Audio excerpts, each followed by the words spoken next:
Nananawagan na lang ako sa aking kapatid. Kung mahina ang boses ko na mag-isa, ngayon nawa, marinig sana na sama-samang sumama ang ating taong bayan. Senator Bato de la Rosa at Senator Amy Marcos binalaan na si PBBM dati sa mga anomaliyang nangyayari sa budget na dapat ay prioridad ng Administrasyong Marcos. Sinabi nga ni Senator Bato de la Rosa sa isang interview na totoo ang ipinaliwanag ni PBBM na walang blanco sa GAA na inaprobahan ni PBBM noong Disyembre.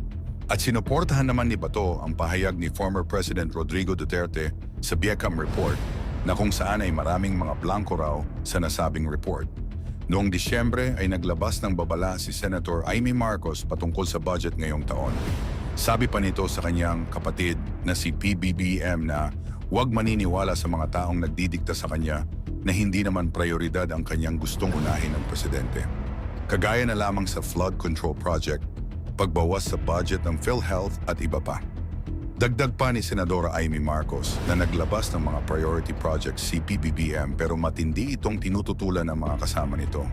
Sinabi na noon ng Senadora na huwag tanggalin ang mga mahahalagang programa, kagaya na lamang ng para sa kalusugan ng mga tao sa Departamento ng PhilHealth, flood control projects ng Department of Works and Highways at iba pa. Noon pa lamang ay nakikiusap na siya kay PBBM na kung hindi man ito makinig sa kanya, ay makinig naman ito sa taong bayan. Sa dami ng pondo na inilagak sa Department of Works and Highways, bakit raw binawasan ang flood control projects na dapat ay prioridad ng presidente dahil sa matinding nararanasang pagbaha sa ating bansa? Dagdag pa ng senadora, nabigla na lang ito habang tinitingnan ang BIECAM report ay biglang lumabas ang akap. Isa pa rito ang pagbawas ng budget ng 4Ps na siyang maraming nakakakuha ng benepisyo rito. Alam niyo ba ang 2025 General Appropriations Bill? Hindi ito for the eme. Sabi ko nga hindi lang to tungkol sa mga numero at sangkatutak na paperwork. Ito kaya ang guide sa kinabukasan ng bawat, sabi ko pa ni Senadora Marcos. Mga te, ang budget na to hindi pwedeng parang secret recipe ng KFC, kailangan alam ng lahat ang ingredients. Through the fire, di ba? Ang peg natin, one for all for one. Isama ang lahat ng vice chairpersons ng subcommittee on finance ng Senate at Congress sa BICAM. Dapat present silang lahat. Ating pakinggan at buong pahayag ni Senator Bato de la Rosa at Senator Amy Marcos. Boses ko na mag-isa, nananawagan na lang ako sa aking kapatid.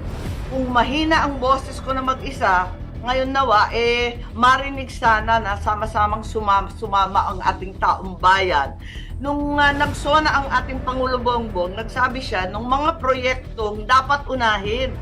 Ngayon, sinusuway ka ng mga taong akala mong makakabuti para sa iyo at sa bayan. Yung pala, tinututulan lahat ng priority mo. Nako, kaya nananawagan ako sa palasyo. Pakitutukan na ang mga issue at pondo ng budget, line by line yan. Nasa kanya na lamang ang pag-asa na talagang hindi tanggalin yung mahahalaga. Wag naman i-zero yung PhilHealth, yung flood control, wala na. Paano? Parang tinanggal na nun. Nasa 1.1 trillion daw yung public works. Sa dami-dami ng pera na linagay sa public works, bakit walang flood control? Pagkatapos dun sa akin, kasi hawak ko yung DSWD budget, biglang umapir na naman itong AKAP. At saka, tinanggalan yung 4.4 million Filipinos na nasa 4Ps, yung tinatawag natin poorest of the poor, tanggal 50 billion. Paano naman mabubuhay ang mga yan? Yan ang inaasahan. Ayun, sinabi ko nga na kung maaari, tignan na lang ng kapatid ko at hindi maaring pakialaman ng lehislatura, ng mga sangay-sangay ng ating lehislatura at mambabatas. Ang ilang department, nasa Korte Suprema yan, labag yan sa batas at sa konsensya ng tao. Alam nyo, At yung sabi naman ni Pangulong Bongbong Marcos na walang bangko doon sa GAA dahil nakita naman talaga natin ngayon paglabas ng GAA, may laman talaga yung mga presyo na yan. So totoo rin yun. Pareho silang nagsasabi ng totoo. Pero ang problema dyan, ang question dyan ngayon, yun nga ang question ng Pangulo former President Duterte na para tayong yung mga members ng Bicameral Conference Committee ay parang nagpirma ng blank check dahil yun nga, walang laman. Yung blanco na yun, yung mga blanco na yun, walang presyo. Actually, di ko pa nga nakita yung nakita yung yung buong GAA. Di ko pa nakita yung buong GAA kasi makapal yun eh. Pero sigurado ako na nung pinirmahan niya ng BICAM, talagang blanco. Somewhere along the way lang yan na saksakan ng numero. Yung binigay sa amin na kopya, na soft copy, na in-email sa bawat opisina ng senador, ganun pa rin ang laman talaga. Blanco yung sinites ni Congressman Ongab na mga item na parang walang laman talaga. Blanco. Yun talaga ang laman. Opo. Blanco. Ideally, ganun talaga dapat.